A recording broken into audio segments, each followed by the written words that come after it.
Kanina lang ay nakapanood ako ng mga video ng mga ilang taga-suporta ni Sara Duterte na nananawagan na dapat nang lumabas si Sara Duterte dito sa labanan na ito.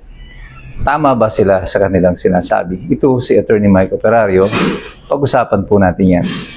Noon pa man, sinasabi ko na po ito na eventually kailangan po ang panahon na mayroong titindig talaga na pinuno sa kasalukuyang sitwasyon natin.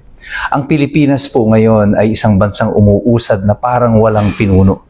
Tayo po ay pinamumunuan hindi ng isang presidente kundi ng isang kabal, tawag po dyan, o isang parang sindikato na parang lahat sila ay may kapangyarihan at may hawak ng pamahalaan at ang pinoprotektahan ay hindi ang interes ng sambayan ng Pilipino kundi ang mga interes nila na manatili sa kapangyarihan.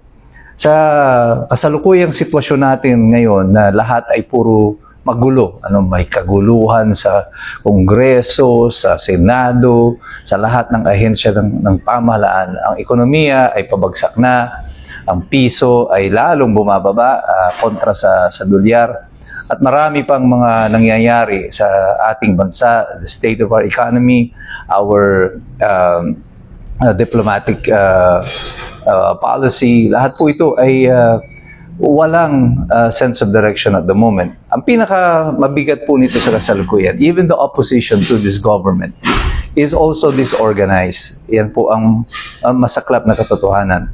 Ang opposition po ngayon ay maraming hiwa-hiwalay ng mga grupo, kanya-kanyang mga organisasyon na nagpapahayag ng kanilang mga disgusto sa pamahalaan. Pero there is no unified central opposition na mayroong isang pinuno.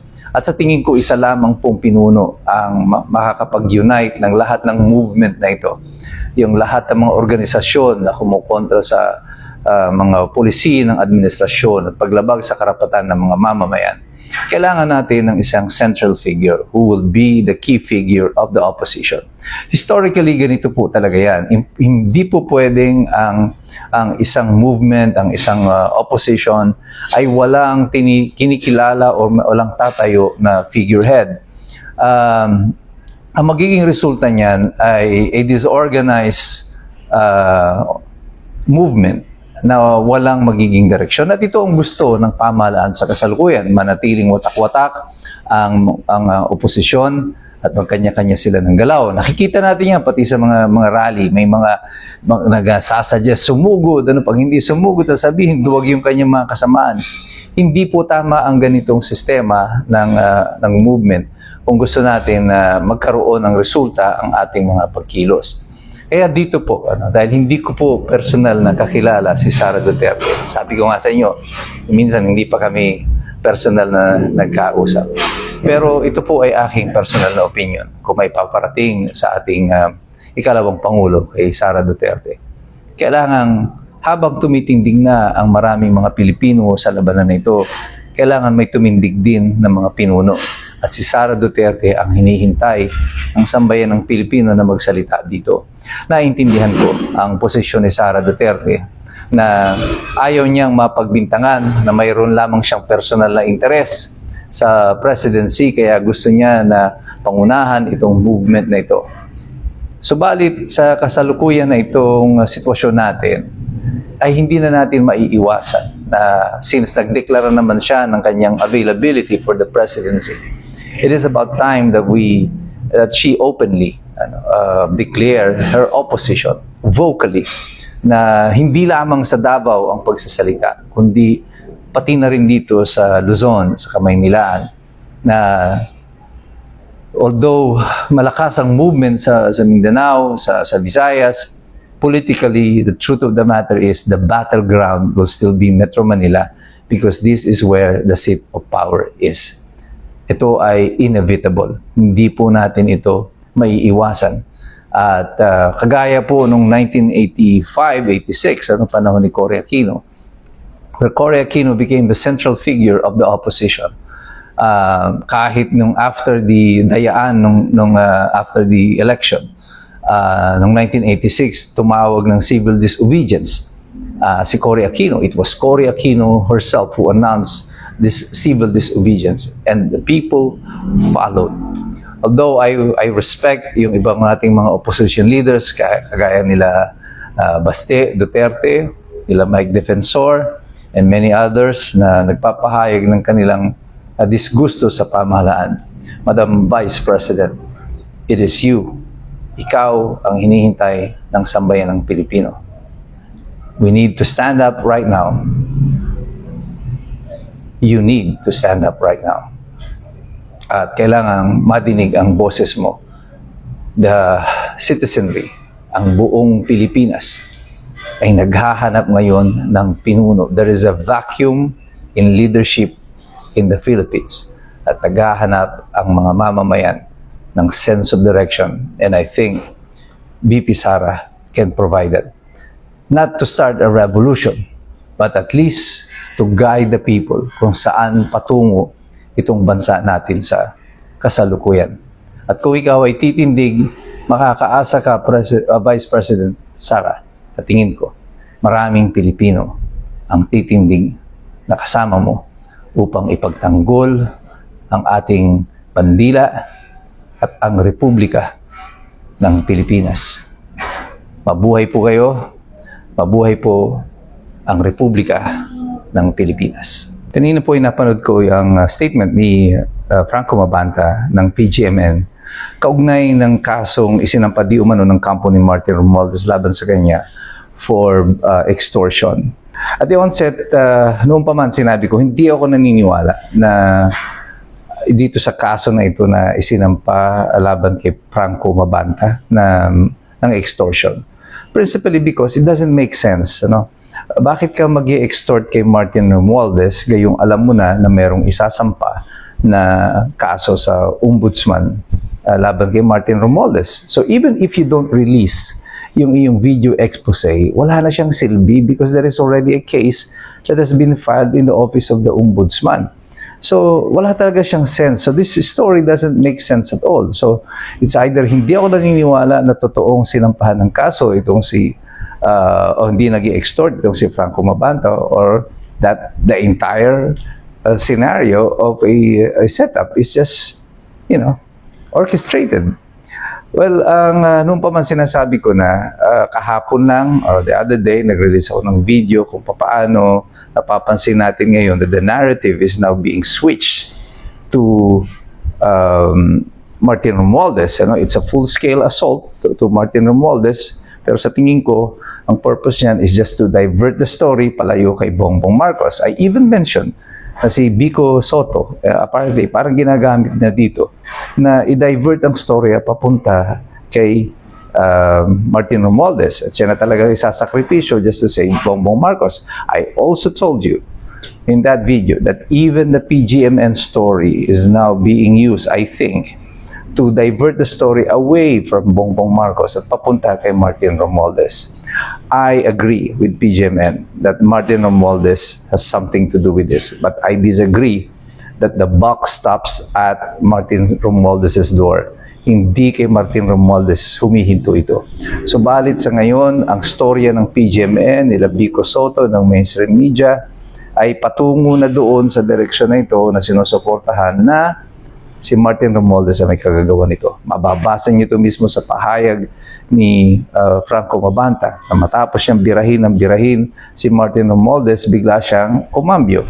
Na pagdating kay Bongbong Marcos, sinasabi niya na ang pamilya ni Bongbong Marcos, the first family, is against kay Martin Romualdez. That there is a falling out. Nainis na ang pamilya ng Marcos kay Martin Romualdez. And in layman's term, parang laglag na talaga si Martin Romualdez insofar as Bongbong Marcos is concerned. At hindi talaga nila kapanalig si Martin Romualdez. This story doesn't make sense at all because sa mahabang panahon, pagkatapos nung lumabas na ito, halos 1 year, ay dinidepensahan pa rin ni Marcos si Romualdez. Sinasabi niya, naging biktima lamang ito ng name dropping. At this is inconsistent. Yung sinasabi nito ng Peanut Gallery is inconsistent with sa mga salaysay ng mga 18 Marines at yung sina Orly Gutesa and all the others na magsisilabas pa siguro. We don't know yet because hindi pa nakatestify yung 14 Marines. But subliminally, parang pailalim, ang ginagawa ni Franco Mabanta is that by saying that Bongbong Marcos has nothing to do with this corruption and that the buck stops at the door o sa pintuan ni Martin Romualdez, I don't know kung this is intentional or unintentional, pero ang epekto nito ay sinasabi nila hindi totoo ang sinasabi ng 18 Marines. Now, the way it was done is classic. Ito yung classic way of creating an argument for or creating a clean image for someone who is dirty. Number one, nag-release siya ng mga statement laban kay Romualdez and we all agree. Tayo kuma-agree doon na tama naman talaga na may pananagutan itong si Martin Romualdez. Tumango tayo, umuoo tayo sa statement niya na yun. Pagkatapos tayong mapa-oo doon sa statement na yun, isiningitan niya ito sa gitna ng isa pang pahayag naman na si Bongbong Marcos ay walang kinalaman dito. Nagalit si Bongbong Marcos kay Martin Romualdez. Ang First Family galit kay Martin Romualdez. Ang Ombudsman galit kay Martin Romualdez. So there is a falling out between Martin Romualdez and Remulla. Yun na yung storya. And then after that, isiningit naman itong NBI. Ang NBI naman ay pabor kay Martin Romualdez at siya ginigipit ng ang PGMN ay ginigipit ng NBI at kinausap daw siya ni Matibag. I would agree pa. Probably ganun talaga nangyari diyan, na siya ay ginigipit ni Matibag. So what was created here is what you call the BBM sandwich, Si BBM, yung storya ni BBM na siya ay malinis ay inilagay sa gitna. Pinagitan siya kay Martin Romualdez at saka sa NBI na mukhang mga marurumi doon sa kwento at sa storya. The problem here, ang problema dito sa salaysay nito ng BGMN is that both Romualdez and Matibag are BBMs, guys. Mga tao siya ni BBM. So, kung iniipit mo siya dun sa dalawa na yun na marumi, paano yung nasa gitna, yung istorya ni BBM ay malinis? So, this is a misdirection. This is feeding us with information in a subliminal way na hindi ninyo napupuna. Kaya, I was compelled na ihayag sa inyo yung ganito para hindi tayo maloko o maligaw sa mga ganitong mga press releases. These people are very intelligent. They know their craft. I agree with many of the vloggers ng PGMN. Paborito ko nga dyan si CJ Hero. And but PGMN is a business. It is a network that panders to a particular clientele. Alam nila na maraming mga DDS supporters na gusto yung pahayag nila na yan. At kaya hati yan Meron sila mga DDS, mga vloggers, may pro-administration, may mga anti-woke, may mga woke. Pero it's a mixture of everything. So, insofar as positioning is concerned, they are not really making a clear position on anything. Tama naman ito. This is the role of the media. Just get it out in the open. Let the people decide. But for them to sell this idea to us in a subliminal way na walang kinalaman si Bongbong Marcos dito, yan po ay hindi natin matatanggap. Because it is very clear that all of the people involved here ay mga taong dinipensahan, in-appoint din ni Bongbong Marcos. Imposibleng si Martin Romualdez makakakilos ng sarili niya nang hindi dadating sa pintuan ng Malacanang ang pananagutan. And kaya tayong lahat, dapat tayo maging matalino, ang mga iskumbro, maging masusi kayo. Hindi porkit sinabi na ganito ay papaniwalaan nyo na. Tingnan nyo mabuti kung ano ang mga motibo ng mga taong nagdedeklara nito. Para sa akin, sino man na magsasabi na walang kinalaman si Bongbong Marcos dito at ang Malacanang sa nakawan na nangyari ay nagliligaw sa taong bayan sa tamang direksyon ng paghahanap ng katotohanan. Pero tayong lahat, hindi na nila tayo malilinlang sapagkat tayong lahat patuloy na nagmamasid, patuloy tayong nakikilahok, patuloy tayong nag-aaral kasi alam nating lahat, mahirap makialam ang taong walang alam. So God bless you, God bless us all, mabuhay ang Republika ng Pilipinas.